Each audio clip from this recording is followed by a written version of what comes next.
First ఆ $1,00,000 issue ఏదైతే తను ప్రొక్లమేషన్ తీసుకున్నారో, చాలా ఎంప్లాయర్స్, యూనియన్స్ కేసులేశారు కోర్టులలో. అది నడుస్తుంది. ఇంకా దానికి ఏం డెసిషన్ రాలేదు. మనం ఒకవేళ చూసుకుంటే గతంలో కూడా ట్రంప్ గారు ఇంతకుముందు ప్రెసిడెంట్ అయినప్పుడు చాలా ప్రొక్లమేషన్స్, చాలా ఎగ్జిక్యూటివ్ ఆర్డర్స్తోనొచ్చారు. సో, చాలా కేసులు వారి అడ్మినిస్ట్రేషన్ మీద ఏశారు. అంటే ఎంప్లాయర్సే కానీ, లేకపోతే సోషల్ ఆర్గనైజేషన్స్ ఏదన్నా ఇమిగ్రెంట్ సంఘాలు చేసినప్పుడు చాలా వాటికి కొట్టేశారు వారి ఎగ్జిక్యూటివ్ ఆర్డర్స్ని, అంటే చెల్లనేరదని. సో ఇది మామూలే యాక్చువల్గా చూసుకుంటే. కానీ సెన్సేషనల్గా ఆయన ఓవర్ నైట్లో డెసిషన్ తీసుకుంటారు.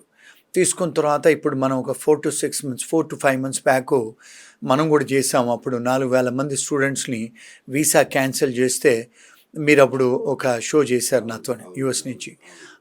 మళ్ళీ ఏం చేశారు, చాలామంది స్టూడెంట్స్ కేసులు వేసి, బోల్డన్ ఆర్గనైజేషన్స్ కేసులు వేస్తే మళ్ళీ ఓవర్ నైట్లు వేసేసి మళ్ళీ అందరికి వీసాలు ఇచ్చేయండి అని 4,000 మందికి వీసాలు ఇచ్చారు.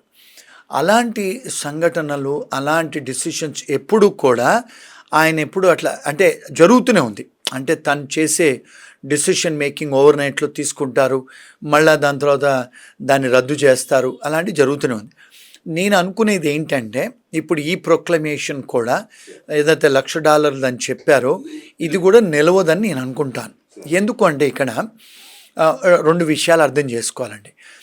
అమెరికన్ కాన్స్టిట్యూషన్, యుఎస్ రాజ్యాంగం ఏమంటుందంటే గవర్నమెంట్ వాళ్ళు ఏదైనా ప్రైవేట్ కాంట్రాక్ట్లో ఇంటర్ఫీరెన్స్ అవ్వటానికి వీల్లేదు. అంటే ఏమిటి, ఇప్పుడు చాలా టెక్నాలజీ కంపెనీసు కాంట్రాక్ట్స్ ఎంటర్ అవుతాయి. అంటే ఇప్పుడు ఫర్ ఎగ్జాంపుల్ చిన్న కంపెనీస్ ఏదైతే ఐటీ కంపెనీస్, మన దేశీ కంపెనీస్ ఉన్నాయో, వాళ్ళు ఒక యాప్ డెవలప్మెంట్ చేయటానికి వాళ్ళు ఏం చేస్తారు, కాంట్రాక్ట్స్ ఎంటర్ అవుతారు. కాంట్రాక్ట్స్ ఎంటర్ అయినప్పుడు వేరే కంపెనీస్తో, ఇప్పుడు ఫర్ ఎగ్జాంపుల్ గూగుల్కి ఏదైనా మనం చెయ్యాలి వర్క్, మైక్రోసాఫ్ట్కి ఏదైనా చెయ్యాలి, దానికి వెండర్స్ ఉంటారు, ప్రిఫర్డ్ వెండర్ కంపెనీస్ ఉంటాయి. చిన్న కంపెనీస్ నుంచి వాళ్ళు స్కిల్స్ తీసుకుంటారు, వాళ్ళు యాప్స్ డెవలప్మెంట్ చేయమనో లేకపోతే ఉద్యోగం అంటే ఎంప్లాయీస్ని తీసుకోవడం అని చేస్తారు వాళ్ళు కాంట్రాక్ట్స్. సో ఒకవేళ గవర్నమెంటు అలాంటి కాంట్రాక్ట్ ఇంటర్ఫియరెన్స్ అవుతే, ఇప్పుడు వీళ్ళందరూ కూడా ఉద్యోగాలు చేస్తున్నారు కాంట్రాక్ట్ పొజిషన్స్లలో, కొన్ని యాప్స్ కూడా డెవలప్మెంట్ చేస్తున్నారు పెద్ద కంపెనీస్కి. సడన్గా గవర్నమెంట్ వచ్చి ఇలాంటి డెసిషన్స్ తీసుకుంటే దాన్ని ఇంటర్ఫియరెన్స్ ఇన్ కాంట్రాక్ట్స్ అంటారు. ఆ ఇంటర్ఫియర్ ఇన్ కాంట్రాక్ట్స్ ఒకవేళ అయితే అవి చెల్లనేరవు యుఎస్ రాజ్యాంగం ప్రకారం. అంటే ఈ అనాలిసిస్ మీకు ఇంతవరకు ఎవరు చెప్పలేదు. రెండోదండి, ఎప్పుడైతే ఒక గవర్నమెంట్ అంటే ఒక ఫెడరల్ గవర్నమెంటు ఎప్పుడైనా ఏదైనా నిర్ణయం తీసుకుంటే అది బర్డెన్ అవ్వద్దు, అంటే అన్డ్యూ బర్డెన్ అవ్వద్దు అంటారు. అన్డ్యూ బర్డెన్ అంటే ఏంటి, ఫైనాన్షియల్ బర్డెన్ అవ్వకూడదు ఇండస్ట్రీ మీద.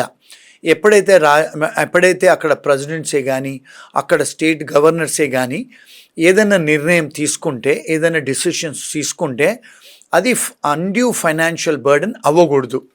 ఎవరి మీద, వ్యాపారాల మీద పడితే అది బ్యాడ్ అన్నట్టు. It is against the law.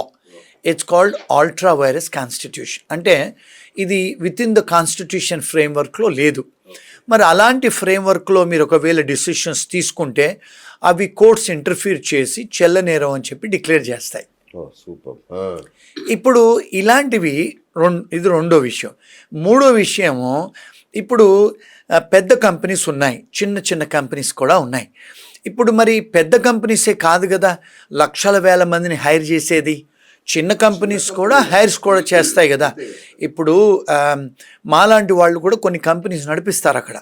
So మాలాంటి కంపెనీలు చిన్న కంపెనీస్ మరి చేసినప్పుడు మేము కూడా హైర్ చేసుకుంటాం $1,00,000, $1,25,000 పెట్టి. మరి మీరు చిన్న కంపెనీస్ మీరు $1,00,000 పెట్టి తీసుకురావాలి అంటే మరి అది బర్డెన్సమ్ కదా చిన్న కంపెనీస్కి. మరి దాన్ని మీరు చిన్న కంపెనీస్ మీరు బర్డెన్ చేసినప్పుడు పెద్ద కంపెనీస్కి అలౌ చేసటం మరి equality of law, equal protection of law కాదు కదా. మీరు పెద్దవాళ్ళని ఒక విధంగా చూస్తున్నారు, చిన్నవాళ్ళని ఒక విధంగా చూస్తున్నారు.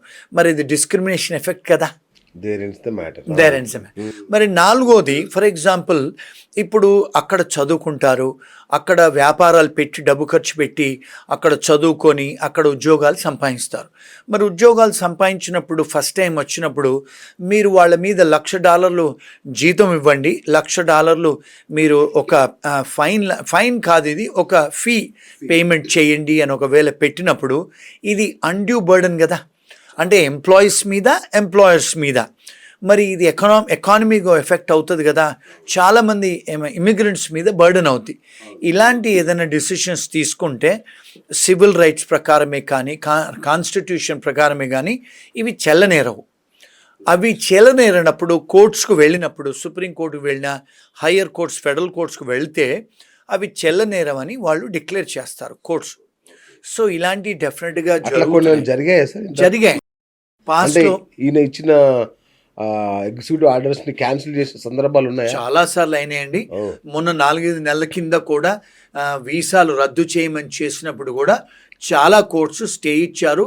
అవి రద్దు అంటే వారు ఇచ్చిన ఎగ్జిక్యూటివ్ ఆర్డర్ అప్పుడు వచ్చారు కదా, అన్ని వీసాలు, స్టూడెంట్ వీసాలు ఎవరైతే తాగి పట్టుబడతారో, క్రైమ్స్ ఉన్నాయో, వాళ్ళ సెవిస్ టర్మినేట్ అయిన వాళ్ళని ఈ వీసాలు క్యాన్సిల్ చేయమని గత 4-5 నెలల కింద మనం ఇండియన్ స్టూడెంట్స్ చాలా అంటే హ్యూ అండ్ క్రై టాంట్రమ్, ఇంకా చాలామంది వచ్చేసారు కూడా వీసాలు రద్దు అవుతాయి. చాలామంది స్టూడెంట్స్ కూడా చాలా అంటే స్ట్రెస్ అయ్యారు. చాలామంది లాయర్స్ దగ్గరికి వెళ్ళారు, ఫెడరల్ కోర్టులోకి వెళ్ళి సూట్లు ఫైల్ చేశారు, లా సూట్స్ అమెరికన్ గవర్నమెంట్ మీద. కొన్ని జడ్జిలు స్టే ఆర్డర్ ఇచ్చారు, చెల్లనేరం అని కూడా డిక్లేర్ చేశారు.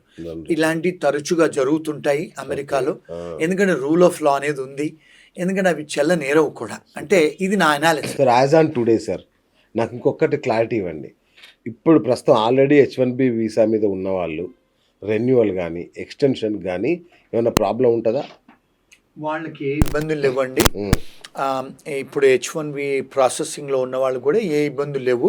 ప్రాసెసింగ్లో ఉన్న వాళ్ళు కూడా ఇబ్బందులు లేవు. నెక్స్ట్ ఇయర్ ఎవరైతే వస్తారో, నెక్స్ట్ ఇయర్ మన దేశాల నుంచి, ఫారిన్ కంట్రీస్ నుంచి ఎవరైతే వస్తారో వాళ్ళు వచ్చే వాళ్ళకి ఆ నిబంధనలు పెట్టారని ఆ ప్రొక్లమేషన్. అంతేనండి, ఇప్పుడు ఉన్న వాళ్ళకి ఏ ఇబ్బందులు లేవండి అక్కడ. రైట్. ఇప్పుడు మీరు ప్రొక్లమేషన్ అన్నారు కదా సార్, ఇది ట్రంప్ ఉన్నంత కాలం ఉండాల్సిందే, లేదంటే ఏది కోర్టు కనుక రద్దు చేయకపోతే ట్రంప్ ఉన్నంత వరకు ఉంటుంది? గవర్నమెంట్ మారాక వెళ్ళిపోతుందా, లేదంటే కంటిన్యూ అవుతుందా ఒకవేళ కోర్టులు అనుకూలంగా ఇవ్వలేదు తీర్పు? గుడ్ క్వశ్చన్ అండి. ఇప్పుడు మన దేశంలో కూడా ప్రైమ్ మినిస్టర్లు, చీఫ్ మినిస్టర్లు వచ్చినప్పుడు కొన్ని డెసిషన్స్ తీసుకుంటారు. ఫర్ ఎగ్జాంపుల్ ఇప్పుడు మనం ఆంధ్ర గవర్నమెంట్లో జగన్ గారు ఉన్నప్పుడు కొన్ని డెసిషన్ తీసుకున్నారు, ఏమని, అన్న క్యాంటీన్స్ అని క్లోజ్ చేయాలని.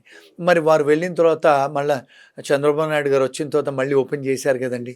అదేవిధంగా ఎప్పుడైతే గవర్నమెంట్ మారుతుందో, గవర్నమెంట్ పాలసీస్ మారుతాయి, డెసిషన్స్ మారుతాయి, వాళ్ళు అవి ఓవర్ రూల్ చేసి మళ్ళీ కొత్త ప్రొక్లమేషన్స్, కొత్త ఎగ్జిక్యూటివ్ ఆర్డర్స్తో వస్తాయి. ఇప్పుడు అమెరికాలో చూస్తే బైడెన్ గారు చేసిన డెసిషన్స్ అన్నీ రద్దు చేసి అవన్నీ ఓవర్టర్న్ చేసి కొత్త ప్రొక్లమేషన్స్తోని, కొత్త ఎగ్జిక్యూటివ్ ఆర్డర్స్తోని ట్రంప్ గారు వస్తున్నారు.